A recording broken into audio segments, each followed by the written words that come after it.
Ni mu karere ka Gasabo ko mu mujyi wa Kigali, aka kanya humvikanye inkuru iteye ubwoba kandi iteye agahinda kandi ibabaje abayumvise ndetse n'abayibonye, naho bazindutse bagasanga umurambo w'umuturage mu muhanda, benshi bashya ubwoba bakuka imitima.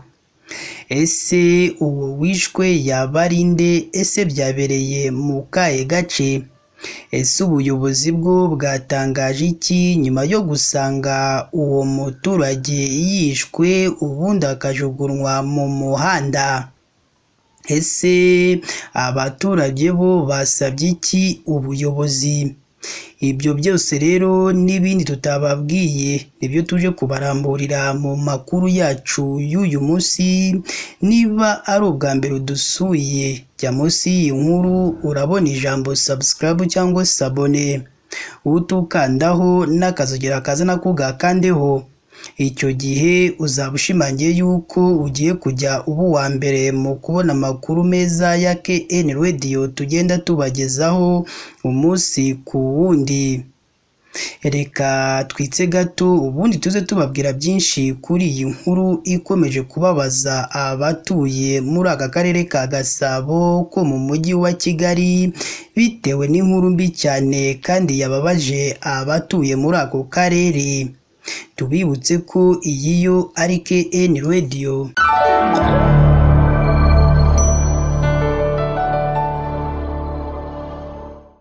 Reka nongere mbaye ikaze bakunzi ba KN Radio, aho tubagezaho amakuru avugirwa mu Rwanda ndetse no hanze y'igihugu cy'u Rwanda. Ni inkuru mbi cyane, inkuru ibabaje izindukiye mu karere ka Gasabo. Abaturage benshi bayumvise bababaye bitewe n'ukuntu umuturage mugenzi wabo asanzwe yishwe urupfu ruteye agahinda kandi rubabaje.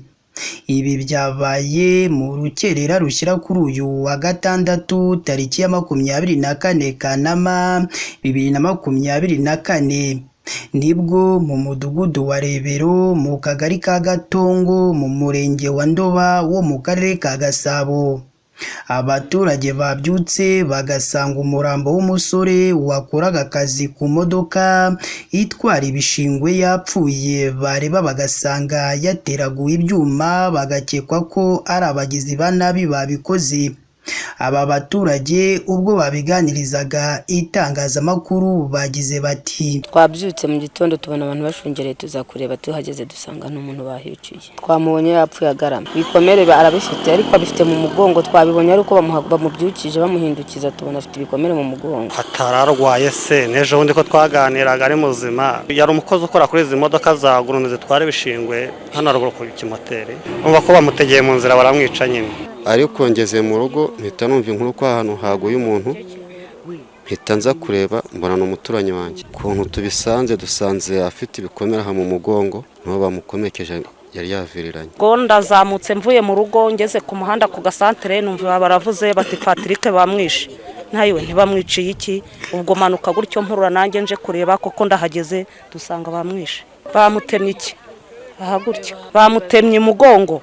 Mu baturage batuye muri uyu mudugudu ubwo baganiraga n'itangazamakuru bavuze ko hano muri kano gace atari ubwa mbere hagaragaye umurambo. Bagize bati: uko byagenda kose, iyo ubirebye neza usanga umuhanda wacu ukeneye security yihariye, kuko ntago ari we wenyine. No muri iyi minsi nta kimwe gishize hari undi nawe upfiriye aha ngaha muri uyu muhanda. Ngaha dore hano muri Rikoni witwaga Firambo. Kwa kane icyumweru cyashize hari undi waguye hano hepfo bita Firambo, nayo kandi yapfuye akubiswe. Bigaragara hano hari marine zituzengereje rwose. Mu by'ukuri twe dukeneye umutekano w'abasirikare bakora uburyo bahangana n'iki kibazo cy'izi marine. Ntago ari ubwa mbere habahiciye abantu, barahatwambura amatelefone ku manywa, waba uvuye guhaha nabwo bakabikwambura. baturiye ndetse n'abahagenderera bavuga ko umutekano waho utizewe, bagasaba ko hacungirwa umutekano wihariwe ngo kuko nta n'amatara aba no ku muhanda.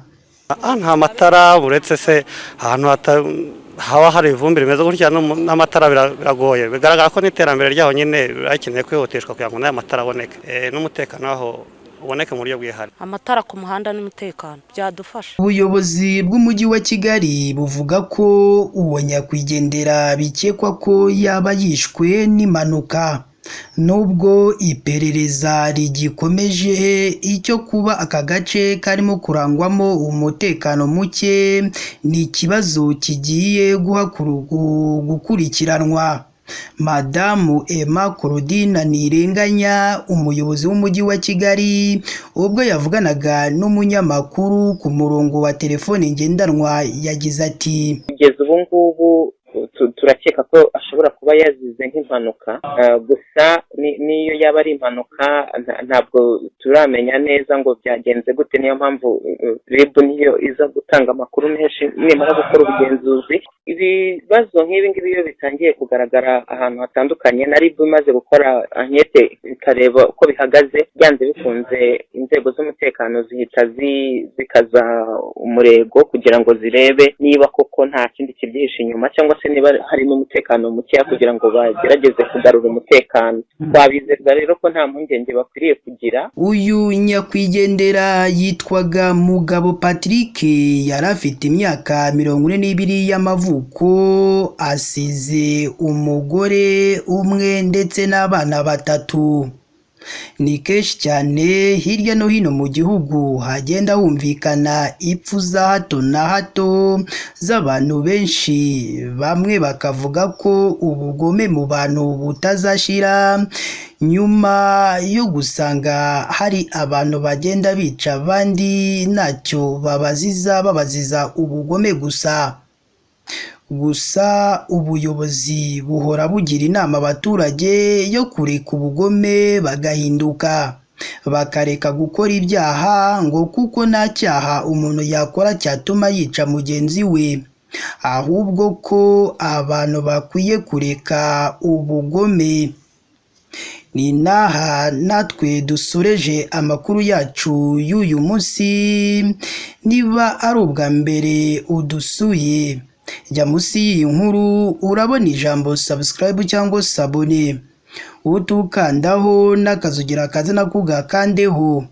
Icyo gihe uzaba ushimangiye yuko ugiye kujya uba uwa mbere mu kubona amakuru meza ya KN Radio tugenda tubagezaho umunsi ku wundi. Reka tubabwira ati mugire umunsi mwiza kandi Imana yo mu ijuru ijye ikomeza ibane namwe.